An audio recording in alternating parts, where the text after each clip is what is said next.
Bonsoir à tous, bienvenue sur votre chaîne panafricaine TMTV. Ce 21e siècle offre des opportunités de réussite à la jeunesse africaine, notamment dans le développement de l'information, de la communication, de la technologie et même dans l'intelligence artificielle à travers l'algorithme.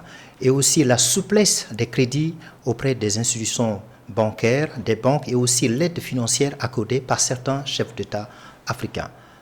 Cependant, la jeunesse n'arrive pas à s'offrir une perspective réaliste.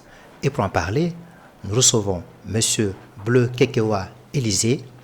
Il est juriste et politiste de formation. Il est également l'ex-président de l'Amicale des élèves et étudiants ivoiriens au Sénégal. Il est également responsable, représentant administratif et commercial du groupe ISM, Institut supérieur de management en Côte d'Ivoire. Donc avec ce grand monsieur, nous allons discuter sur ce sujet très important qui concerne la jeunesse africaine. Bonsoir monsieur. Bonsoir. Merci de répondre à notre invitation. C'est moi qui vous remercie. Alors, disais-je tout de suite, en dépit de tous ces moyens qui s'offrent à la jeunesse africaine pour s'en sortir, pour s'offrir justement de cette perspective réaliste. J'ai parlé tout de suite de la technologie et l'information. Alors, où se trouve le blocage? Est-ce au niveau de l'éducation, la culture ou bien la formation que justement ces jeunes reçoivent à l'université ou dans les écoles? Je vous remercie déjà pour l'honneur que vous me faites de partager ce plateau avec vous. Alors, bien avant de répondre à cette question, il faudrait déjà définir et placer le contexte. La jeunesse, pour ce qui concerne l'Union africaine dans sa charte de la jeunesse, définit donc la jeunesse comme la tranche d'âge de personnes situées entre 15 et 35 ans. Et aujourd'hui, sur le territoire africain, c'est plus de 400 millions de jeunes, ce qui fait donc du continent africain le continent le plus jeune parmi tous les continents dans le monde. Donc c'est une part assez significative pour ce qui concerne la jeunesse, pour ce qui concerne la jeunesse mondiale. Et la jeunesse africaine est un point assez important pour tout ce qui concerne la politique et l'économie de nos États. Mais pourquoi justement la jeunesse ne parvient pas à se réinventer? C'est une question qui est assez intéressante et vous avez énuméré bien certains points, l'éducation et tout ce qui va avec. Mais ce qu'il faudrait savoir dans l'ensemble, c'est que il y a plusieurs facteurs, des facteurs externes et des facteurs également internes. Et parmi ces facteurs, on a l'héritage colonial. Okay. L'héritage colonial, donc les systèmes éducatifs dont les États africains ont hérité, qui ne favorisent pas forcément les idées innovantes et créatives donc, des jeunes. Donc ces systèmes qui avaient de base pour but de créer des exécutants au lieu de créer plutôt des leaders visionnaires. À côté de cela, on a également des systèmes économiques qui sont fortement dépendants également de certains facteurs externes.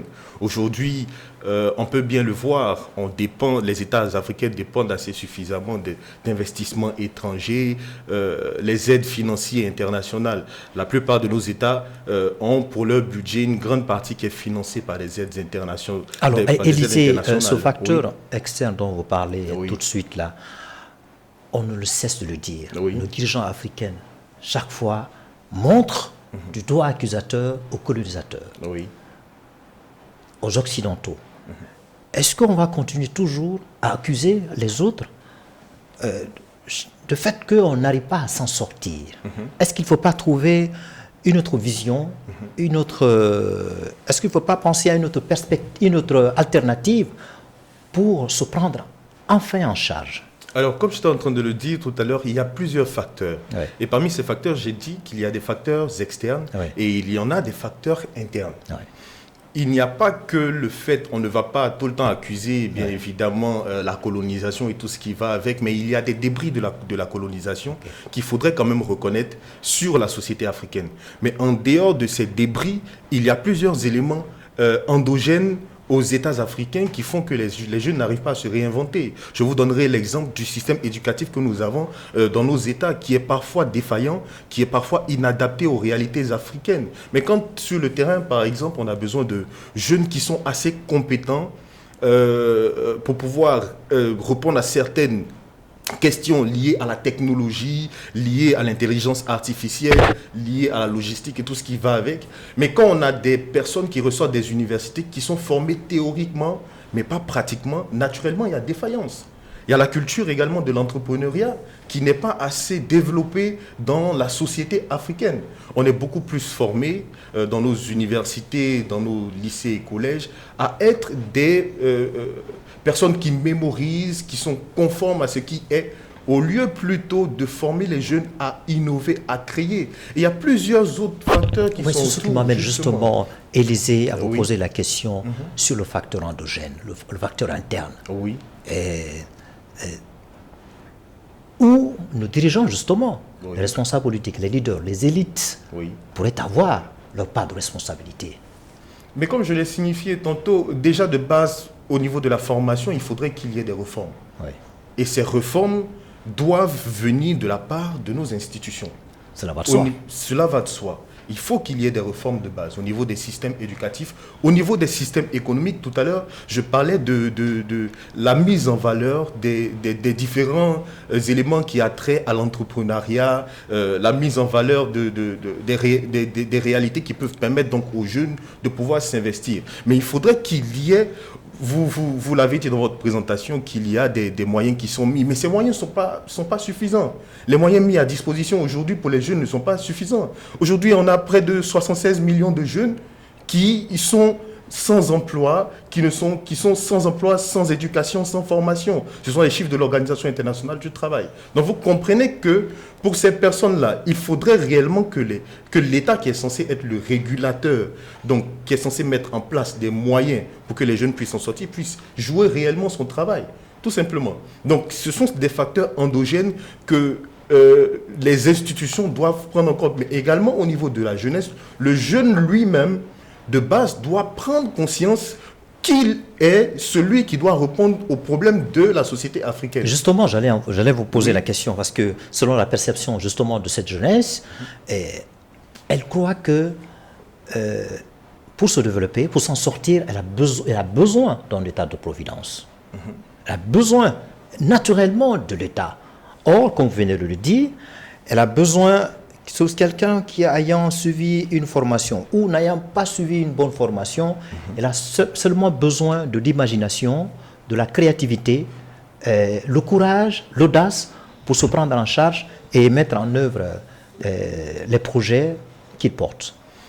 Alors, il y a plusieurs raisons pour lesquelles les jeunes portent leurs attentes et leurs regards essentiellement sur l'État providentiel. Et ça, c'est depuis les années d'indépendance. Parce qu'à la base, c'est une culture, hein, ce n'est pas quelque chose qui est né aujourd'hui. C'est quelque chose qui date de donc, puisque c'est une culture, comme vous venez de le dire, donc c'est une fatalité. Oui, en quelque chose auquel on ne peut pas s'en passer. Alors, ce n'est pas une fatalité. Pourquoi? Parce que les paradigmes changent.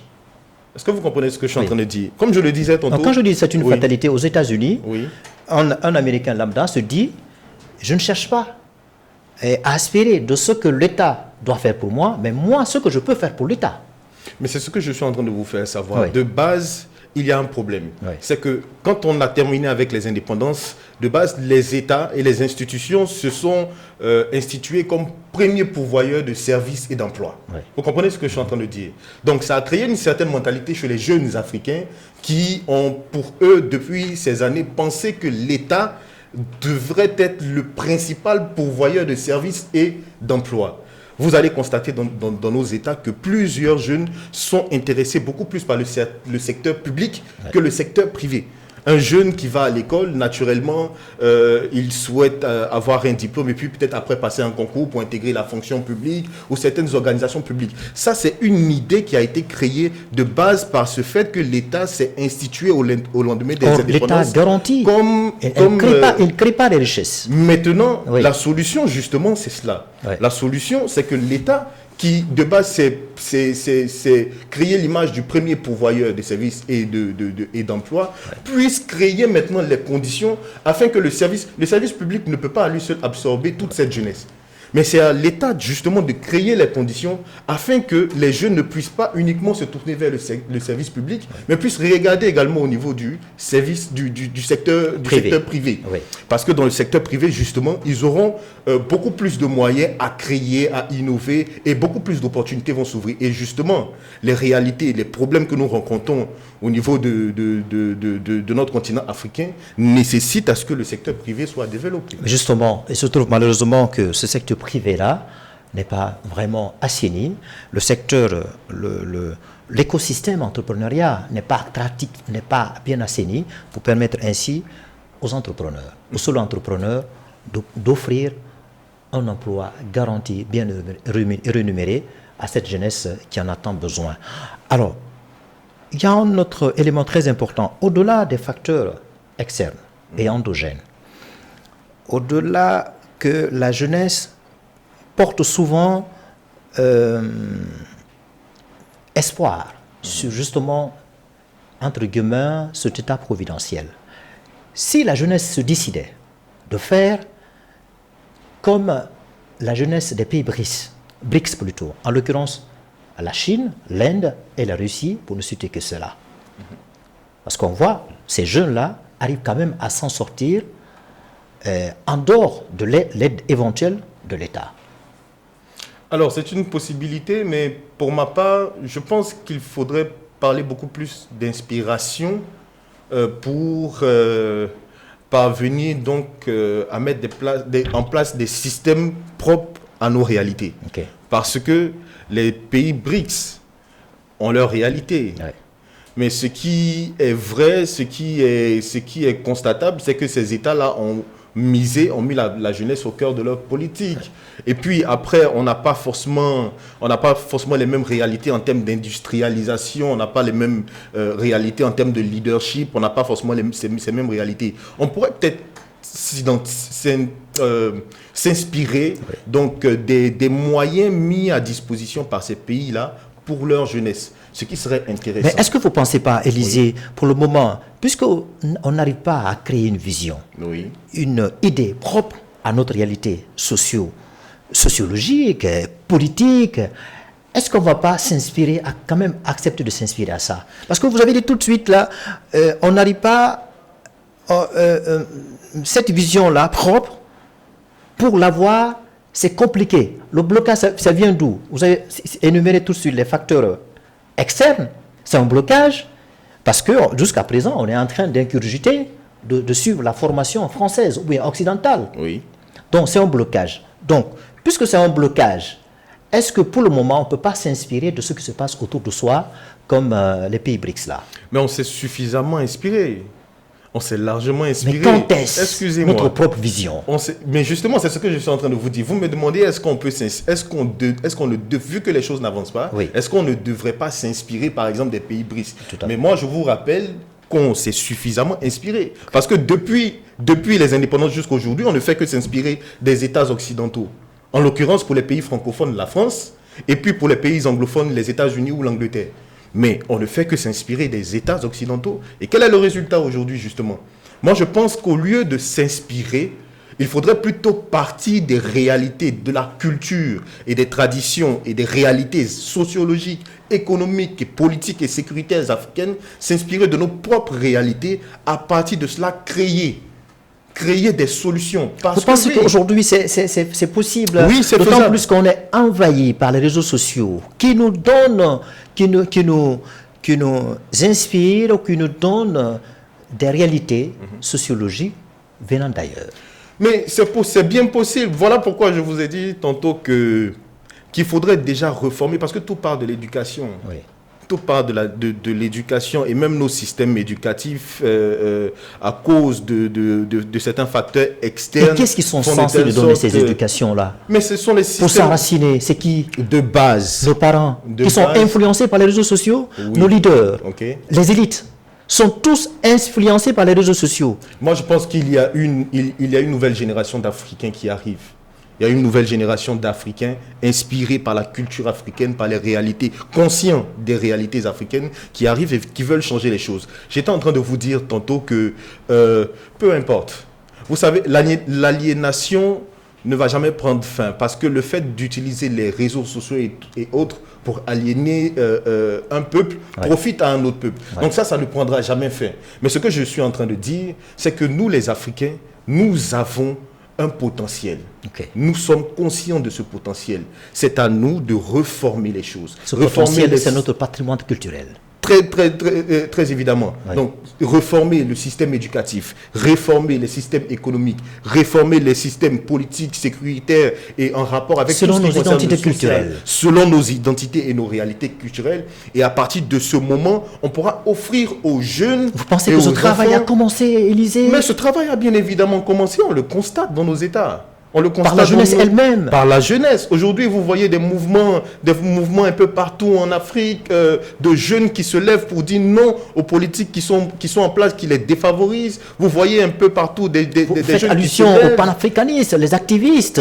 Je ne fais pas forcément allusion aux panafricanistes, je fais allusion aux jeunes Africains tout simplement, parce que la notion de panafricanisme est une question qui est assez large, mais je fais allusion tout simplement aux jeunes Africains qui en ont marre des réalités. Est-ce que vous ne trouvez pas que ces jeunes, justement, ils sont dans la posture de dénoncer, de tenir la rhétorique, au lieu de travailler sur le fond pour que, au moins, on puisse vivre selon nos réalités sociologiques? Mais il faut travailler sur le fond, mais en même temps, il faut dénoncer.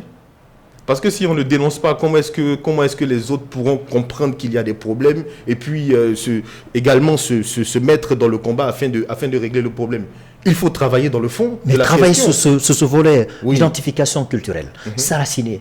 Est-ce que les jeunes peuvent travailler seuls s'ils n'acceptent pas, évidemment, de collaborer avec les ethnologues, les historiens, les anthropologues également, qui connaissent nos réalités. Mais si justement, pour pouvoir former un système éducatif, c'est à partir de toutes ces questions-là qu'on peut former un système éducatif. C'est à partir de toutes ces questions, c'est quand on a étudié la sociologie, quand on a étudié les différents aspects de la vie de la société et tout ce qui va avec, c'est quand on a fini de répondre véritablement aux questions de la société africaine qu'on peut fonder un véritable système éducatif pour qu'on puisse l'étendre à la jeunesse, aux enfants, aux jeunes, tout simplement. Effectivement, il faudrait des spécialistes pour travailler sur la question. Mais aujourd'hui, comme je le disais, les jeunes Africains ont pris conscience que l'Afrique est leur base. L'Afrique est leur base. L'Afrique a un fort potentiel et qu'il faudrait que les paradigmes changent. Donc les jeunes aujourd'hui sont en train de travailler à cet effet-là pour qu'ils aient une meilleure vie ici en Afrique et pas ailleurs. Alors, pour terminer, monsieur Élisée, c'est quoi la solution? C'est quoi la perspective de solution réaliste pour justement s'enraciner, vivre, comme vous venez de le dire, vivre conformément à nos principes, à nos valeurs, et qui va nous permettre de s'offrir un avenir vraiment meilleur? Alors, il y a plusieurs solutions. Plusieurs solutions peuvent être proposées, mais je dirais que je vais énumérer juste quelques points. Et parmi ces points-là, je parlerai par exemple de l'investissement dans l'éducation. Dans un premier temps, il faudrait justement investir dans l'éducation, adapter les systèmes éducatifs aux réalités africaines justement pour permettre aux Africains d'accepter et de vivre réellement leur culture. Est-ce qu'il y a un aspect très important? Est-ce qu'il faut se débarrasser de cette langue française systématiquement ou relativement? Je dirais relativement. Pourquoi relativement? La langue française, en quelque sorte, crée, je vais dire, une certaine complexité. Pourquoi est-ce que je le dis? Dans nos États, quand on parle par exemple d'États africains francophones, dans ces États, la langue la plus parlée, c'est la langue française, d'accord, au détriment des langues nationales. Au Sénégal, c'est un peu plus différent parce que la langue la plus parlée dans certains autres pays, c'est le Wolof. Et tellement vulgarisé la langue Wolof. Justement, mais le fait que le français soit beaucoup parlé, beaucoup plus que nos langues, peut créer un certain complexe d'infériorité. C'est aussi un blocus. Peut créer justement, peut se former comme un blocus justement pour ces gens. Mais ça reste que la langue française est une langue internationale. Mais il faudrait essentiellement que, au lieu de la langue française, nos langues propres à nous soient vulgarisées, soient mises en avant. Maintenant, je continuais sur les différentes solutions. Je disais qu'il faut investir dans l'éducation. Il faudrait également favoriser l'entrepreneuriat. L'entrepreneuriat qui n'est pas assez développé en Afrique, alors qu'il y a tellement de problèmes. Et qui dit tellement de problèmes parle également de solutions. S'il y a tellement de problèmes, c'est qu'il y a tellement de solutions. Et ces solutions-là sont des entreprises, ces solutions-là sont des ressources, des ressources financières. Donc, il faudrait investir, il faudrait valoriser l'entrepreneuriat, il faudrait industrialiser également l'économie. Parce que l'Afrique n'est pas assez industrialisée. On a des ressources, mais l'Afrique n'est pas assez industrialisée. Il faut renforcer le leadership des leaders africains, des jeunes, afin qu'ils puissent assez mettre en avant la culture africaine, valoriser la jeunesse africaine. Il faudrait stimuler l'unité régionale pour permettre des commerces intra-pays. Donc, ça va être compliqué. Là, je vais rebondir là-dessus. Parce qu'on voit aujourd'hui les pays fondateurs, l'un des pays fondateurs a décidé de sortir de cette institution sous-régionale, en l'occurrence la CEDEAO.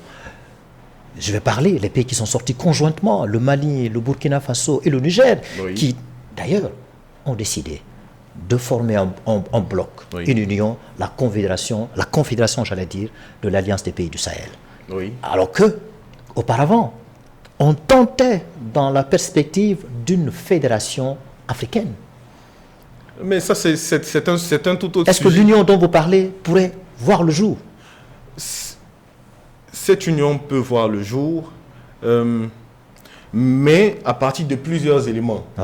Et même certains éléments qui ont déjà été cités. Tout à l'heure, je parlais de renforcer le leadership africain. Le Mali, le Burkina, le Niger décident de quitter la CEDEAO. Et ils ne décident pas de quitter la CEDEAO juste parce qu'ils en ont envie. Il y a des facteurs, il y a des causes qui les poussent à quitter la CEDEAO. Et d'autant plus qu'on sait qu'aujourd'hui, la CEDEAO est beaucoup mitigée par rapport à ses prises de position et par rapport aux décisions qu'elle met en place. Justement, est-ce que ce n'est pas une entorse à cette union, ce n'est pas une entorse à ce leadership Mais c'est tout ce qu'il faut corriger. C'est tout ce qu'il faut corriger. C'est tout ce qu'il faut corriger. Quand on demande à ce qu'on forme les Africains selon la culture et les réalités africaines, c'est justement pour changer ces faits-là. Parce qu'on sait que plusieurs leaders africains sont instrumentalisés au profit de certains États occidentaux. On le sait. Donc le fait de former des leaders africains conscients des réalités africaines à partir de nos cultures, de nos propres réalités, à partir de ce moment-là, on tend vers une unité qui est vraie, tout simplement. Donc, on tend vers une unité qui est vraie, selon M. Bleu Kekewa Élysée, l'ex-président de l'Amicale des élèves et étudiants stagiaires ivoiriens au Sénégal. Il est également représentant administratif et commercial du groupe ISM, Institut supérieur de management en Côte d'Ivoire. Donc, on a eu le plaisir de discuter avec ce grand monsieur autour de la préoccupation de la jeunesse africaine. Si vous voulez suivre cette émission, cette interview, vous pouvez aller sur notre plateforme TMTV Sénégal, YouTube, Facebook et Instagram. Le programme se poursuit sur votre chaîne préférée et je profite de l'occasion pour souhaiter à tout au public de notre chaîne bonne et heureuse année, que cette année nous apporte beaucoup de succès, beaucoup de prospérité et une très bonne union, comme vient de le dire mon invité. Allez, au revoir.